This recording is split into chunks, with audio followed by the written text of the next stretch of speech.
I was born and raised in Dunedin, South Island of New Zealand. Lived probably a few miles out of town in a little rural type setting. We were a very poor family. There wasn't too much money around. I remember the family got the first car when I was probably about 9 or 10. We had a rented TV. The house was very small, weatherboard house. My dad used to be a pig farmer. Eventually went and worked for the council and working in a quarry, driving a front-end loader. My mum was a stay-at-home mum.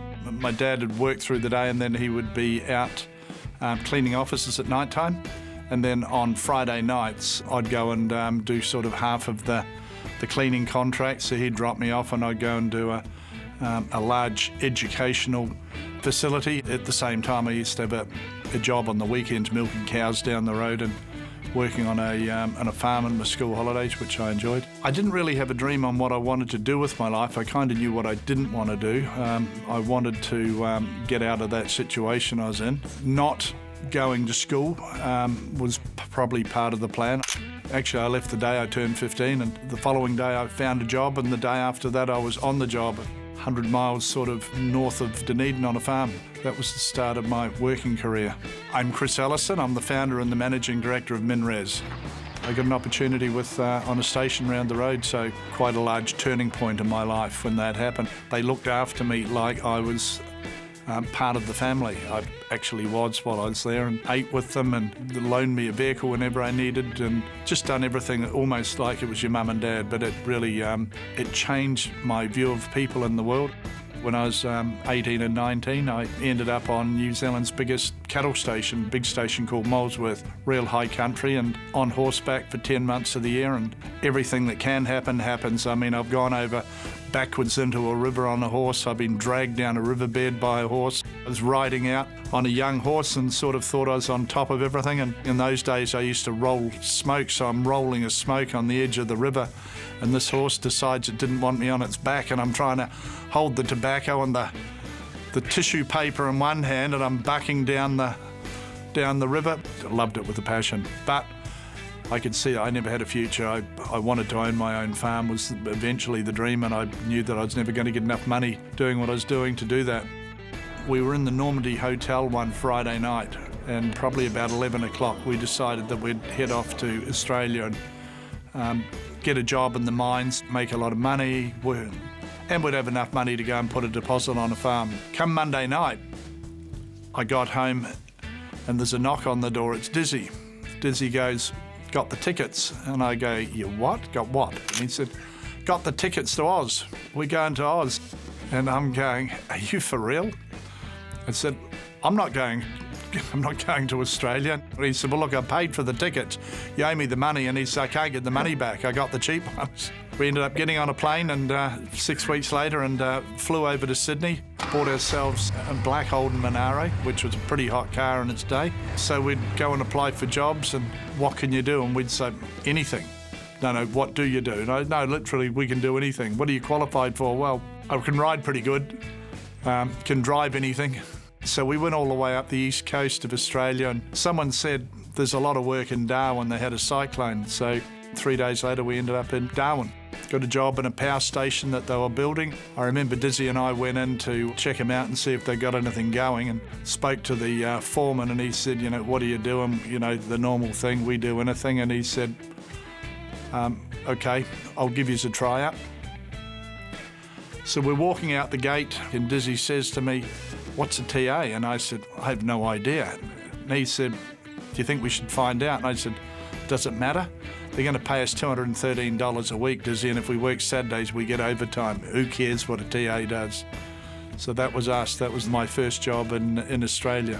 I moved on fairly quickly and became an unlicensed rigger, and then I'd spend time at lunchtime, and after work the crane driver would teach me how to drive the crane, and eventually I got my crane ticket. So all of a sudden I had a qualification, and I was a licensed crane driver. Ended up in Port Hedland, and I got my first job as a crane driver to the mines around Newman and Tom Price and Panawanika, and living in those little dongers. And in those days there was no end of the hours you could work, so we'd be doing 14, 16-hour days. Sometimes we'd do a 24-hour shift. I actually thought that I could do a better job than what the companies were that I was working for. Started my very first company in about end of 1978, and that was basically contract crane drivers and riggers and building scaffold and doing all those sorts of jobs, and we got good work. I really got a little carried away and I went out and bought a brand new crane, and managed to get finance for it. Got the crane up to Karratha, a little 25 tonner, and it sat there for a few weeks and I couldn't get work for it. And then eventually I got a few jobs for it. Probably in business for about 3 years, and we're on the verge of going broke most of the time. I had a $189,000 overdraft. And the bank manager called me in and sat me down and said, look, I'm going to have to give you 90 days to pay your loan down, otherwise I'm going to have to call the loan in and get my money back. So he said, so are you able to pay the money back? And I said, yeah, I just need a little bit of time. And he said, well, how are you going to pay it back? And I said, well, out of profits. And he said, what profits? You haven't got hardly any work on. And I said, no, but I've got some coming. So that's March of '82, and I had about 7 or 8 people working for me, and I was kind of, with my overheads and everything, I was losing money. And then they started the Northwest Shelf gas project, so I picked up a lot of the support work on the supply base. So by the time I got to the end of June, I had about 140 people on the payroll. I had a whole bunch of cranes that I'd hired in, and I was rehiring them out to everyone, but I run the whole of the supply base. I was making $550,000 a month. That I was banking profit. That was my first successful business. I ended up getting bought out later that year, 70% of it, to a big public company. They're the second biggest crane hire company in the Southern Hemisphere. When that happened, I was 25.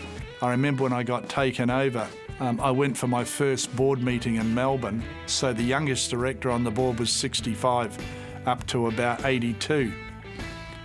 One of them, I remember, he was sitting beside me and he said, Sonny, what are you doing here? And I said, I'm the new board member. And he turns around to the managing director and he goes, Donna, we started hiring kids. In 1986, I started another company. I sold that in return for shares, and they give me a lot of options. I was 31 then. I ended up in receivership. I was appointed managing director that night, and then I ran them for about 13 months, got them out of receivership, back on the boards trading, decided I wanted to go and start another private company. So I started up MinRes, 1st of July 92, and been here ever since. I had $10,600 in the bank when I started MinRes. I had a credit card that had a $50,000 limit on it, and I don't know how that went under the radar because I didn't deserve it, but I used all of that credit that I had to its absolute maximum, and I learned to appreciate it. If you went out and you spent some money, you had to make sure that you got at least $1.20 back. First 10 years, I didn't expect it to last forever. The next 10 years beyond that, I was figuring out how to make it last forever and how to give it that stability. Our growth in MinRes over the next couple of years is going to be substantial. The business is going to double over the next 2 years, and then the following 3 years beyond that, it'll double again. We've started putting together projects that are going to last way beyond a decade. I used to worry about getting a project that'll last for a month or a year. Then I was trying to get something around 5 years with our crushing contracts. Today, we're putting together projects that are going to have, they've got 30, 40 and 50 years of guaranteed life in them. And if they're managed in the right way, Ashburton has got several billion tonnes of iron ore, so it can be operating in a century from now. The lithium business will be still going in 50 years from now. I do love fishing, I've got to say. It's a challenge. I love catching big fish. I get a lot of my ideas, it's a lot of my thinking time. I kind of get out there and stare into the abyss if I'm not catching a whole lot. I'm certainly thinking about where I'm going with the business, what the opportunities are out there. And I've had some of my best ideas sitting out there. It's pretty cool to be able to run a business like this. My Mondays are better than the average person's Friday because I get so passionate about the things that we get to do from Monday to Friday. I mean, when it comes to an end on Friday, I mean, I've got to wait till Monday to make it all happen again. I'm very glad that Dizzy bought those tickets.